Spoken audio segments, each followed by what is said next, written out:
እንደምትመለከቱት ጠርቡም ሁሉም የቋሚዎቹም ግድግዳ ማገር እንዲሁም መለያዎቹም ሙሉ አዲስ የገባ እንጨት ነው። በተለይ በቅርብ መስራት ላሰባችሁ ስንት ብር እየተሸጠ ይገኛል? አሁናዊ ዋጋው ምን ይመስላል? እያንዳንዱ በዝርዝር ነግራችኋለሁ።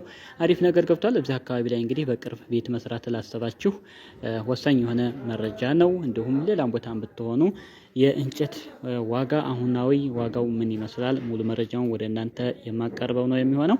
አሰላሙ አለይኩም ወራህመቱላሂ ወበረካቱሁ። ሰላም ደህናችሁ ወደ አብደላህ ቤተሰቦች ሁሉ ሰላም ሁሉ መልካም ነው ወይ? ከኔ ጋር አልሐምዱሊላህ ሁሉ ሰላም ሁሉ መልካም ነው። እናንተም በያላችሁበት ሰላማችሁ ይብዛልኝ። መግቢያ ላይ እንደነገርኳችሁ እንደምትመለከቱት አዲስ እንጨት ነው የገባው። እንግዲህ ሰሞኑን ቤት መስራት ላሰባችሁ እንጨቱ ሳይመረጥ መግዛት ትችላላችሁ። አሁንስ የጠርብ ዋጋ ስንት ነው? የቋሚ ዋጋ እንዲሁም የማገር ዋጋ የመለያ ወይም ተሸካሚ አለ። አሁናዊ ዋጋው ምን ይመስላል? እያንዳንዱ በዝርዝር የምነግራችሁ ነው የሚሆነው። ለቻናሉ አዲስ ከሆናችሁ ሰብስክራይብ በማድረግ የደወል ምልክቱን በመጫን ቤተሰብ ሆኑ። የዘወትር ተከታታዮቼ እንደተለመደው ላይክ፣ ሼር ማድረጋችሁን አትርሱ። ሀሳብ አስተያየታችሁን ኮሜንት ላይ አስቀምጡልኝ። እንግዲህ እንጨት እንደየአካባቢያችን ይለያያል። ይህ እንጨት ተራውን የማሳያችሁ በውድጌሳ ናስስ ሜዳ ላይ የሚሸጥ እንጨት ተራ ነው ማለት ነው። እዚያ አካባቢ ላይ እንግዲህ የጠርብ ዋጋ እያንዳንዱ አሳውቃችኋለሁ። ሌላ ቦታ እንግዲህ ወደ ሰሜን ወሎ ስትመጡ ዋጋዎቹ ብዙዎች ተመሳሳይ ናቸው ማለት ነው።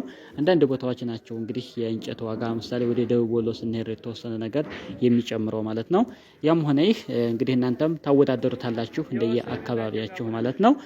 ስለዚህ አሁን ጠርብ እየተሸጠ የሚገኘው 76 ብር ነው። ጠርብ የሚሸጠው አንዳንድ አካባቢዎች ላይ 80 ብር እንደሚሸጥ እናንተም በኮሜንት ስለምትነግሩኝ እንደየአካባቢያችን ዋጋዎችም ስለሚለያዩ ማለት ነው። ስለዚህ እዚህ ቦታ ላይ ግን መግዛት ለምትፈልጉ አንድ ጠርብ 76 ብር እየተሸጠ ይገኛል። ሌላው ቋሚ ነው። ቋሚ 230 ብር ነው አሁን ላይ እየተሸጠ የሚገኘው። የቋሚ ዋጋ ይህንን ይመስላል። ያ ማለት እንግዲህ ይህን ስትገዙ የመጓጓዣ ራሳችሁ ናችሁ። እንዲሁም የወዛደር ያ ማለት እንጨቱን የሚጭኑ ሲወርድስ ያው መኪናው ስለሚወርዱ ችግር የለም መጫኛ ይኖርባችኋል። ያን ሁሉ ከዚህ ላይ ተደምሮ ነው ማለት ነው። ግዥ ብቻ ስትፈጽሙ ነው ጠርብ 76 ብር የምትገዙት። ቋሚም 230 የምትገዙት ከምንም ግዥዋ ብቻ ነች ማለት ነው። የማስጫኛ ምንም ነገር አይገባበትም። ሌላው የግድግዳ ማገር ነው። የግድግዳ ማገር 130 ብር ነው የሚሸጠው። እንግዲህ ይህን ቪዲዮ አገር ውስጥም ሀገር ውጭም ለምትመለከቱ ሀገር ውስጥም ላላችሁ ወሳኝ ነው ማለት ነው። ግዴታ ውጭ ሀገር ላለ ሰው ብቻ አይደለም። እዚህ ሀገር ውስጥም ሆናችሁ እንጨትን መግዛት ስትፈልጉ ማወዳደርም ስለምትፈልጉ ማወዳደር ትችላላችሁ ማለት ነው። ሌላው ቆርቆሮ ማገር ነው። ቆርቆሮ ማገር 230 ብር ነው የሚሸጠው። ስለዚህ መርጣችሁ 230 ብር ቆርቆሮ ማገር ትገዛላችሁ። መለያ 600 ብር ነው አሁን ላይ የሚሸጠው። ውድ ተመልካቾች ቤታችሁን ስትሰሩ ወሳኝ ነገሮች በተለይ ቋሚ ላይ ማለት ነው ባለሙያዎችን ያ ማለት አናጺዎች ከተባባላችሁ በኋላ እንጨቱን ከመግዛታችሁ በፊት ባለሙያ ታናግራላችሁ። ከዛ በኋላ ባለሙያው ጋር ሆናችሁ እንጨቱን ብትገዙ እጅግ በጣም ተጠቃሚ ናቸው ማለት ነው። አንዳንዶች ቀድመው ምን ያደርጋሉ? እንጨቱን ሁሉን ነገር ያስመጣሉ ምናምን።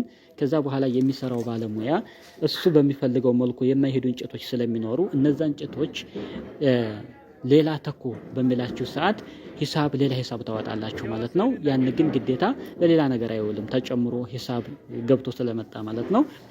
ስለዚህ ቤቱ ከመቆሙ ወይም እንጨት ማለት ከመቅረቡ በፊት ባለሙያው ጋር ሆናችሁ ብትገዙ በጣም አሪፍ ነው የሚሆነው።